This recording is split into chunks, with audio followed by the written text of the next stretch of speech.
তো হন্তাইতে তোরা হন্তাইতে হ্যাঁ আর কান কি আরে বুলাবুলি কে রে মগবাগি কদুম মজ্জা মগবাগি মেরে মারামারি মগবাগি হাজম মজ্জা মধ্যে দাঁড়ায় 20-15 জনের মধ্যে মারা গিয়ে কোন কি নাম আর নাম হইলো শহীদুল আমিন সংকম্বা তো আয় বালাহালি ক্যান্টিন এই তোরা খেলা এখানে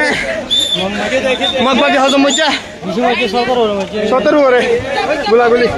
তাদেরকে বলা হয়েছে এরকম আমরা তাদের কাছ থেকে সবার কারণ এখানে ভাই আমরা যাবো এতক্ষণ করছেন আপনাদের প্রেস ব্রিফিং দেওয়া হবে না ঠিক আছে যে এখানে দেখছেন আপনারা ইতিমধ্যে লেফটেন্যান্ট কর্নেল মহিউদ্দিন কান্না আহমদের নেতৃত্বে কিন্তু ওই তাদেরকে আটক করা হয়েছে যারা সীমান্তের মধ্যে থেকে বাংলাদেশের অস্থিতিশীলতা করার জন্য চেষ্টা করেছিলেন। তো সকালে তিনি এসে সশরীরে গিয়ে